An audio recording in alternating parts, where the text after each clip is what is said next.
வணக்கம் மக்களே, welcome to Narmi tax. இன்றைக்கி நாம் எதை பற்றி பார்க்க போகிறோம்னா யாத்திரை.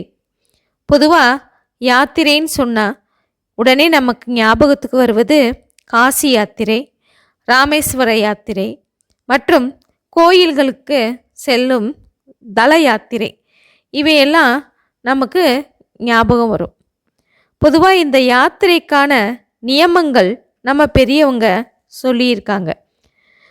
எந்த தீர்த்த யாத்திரை சென்றாலும் முன்னோர்களுக்காக எள்ளு தர்ப்பணம் செய்வது மிக மிக முக்கியம். அதோடு தேவர்களுக்கும் ரிஷிகளுக்கும் தர்ப்பணம் கொடுப்பது புண்ணியமாகும். தேவ தர்ப்பணம் மற்றும் ரிஷி தர்ப்பணத்தை பெற்றோர் உயிருடன் இருந்தாலும் செய்யலாம். யாத்திரை செல்லும் இடத்தில் பெரிய தானங்களையோ பூஜைகளையோ செய்ய எண்ணி அரைகுறையாக செய்வதை விட சிறிய அளவு செய்தாலும் முறையாக நியமத்துடன் பெரியோர்கள் கூறியபடி செய்தால் நிச்சயம் பலனுண்டு.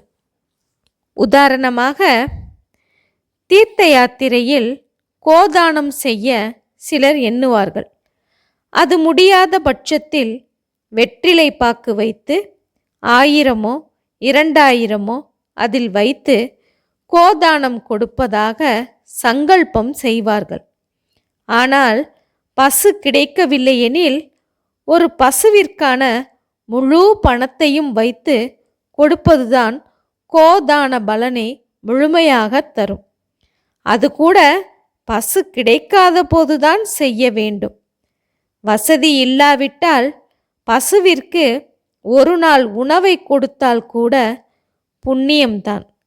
சக்திக்கு மீறி செய்யும் தானம் விஷத்திற்கு சமம்.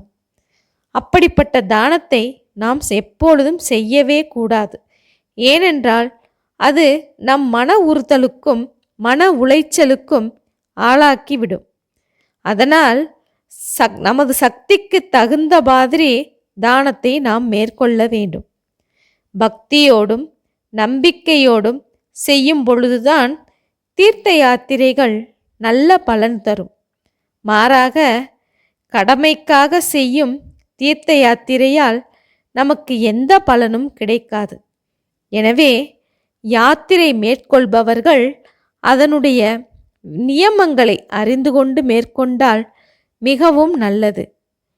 ஓகே மக்களே, இதுவரை எனது நர்மி டாக்ஸ் சேனலை சப்ஸ்கிரைப் செய்யாதவர்கள் சப்ஸ்கிரைப் செய்து கொள்ளுங்கள், ஷேர் செய்யுங்கள், மறக்காமல் லைக் செய்யுங்கள்.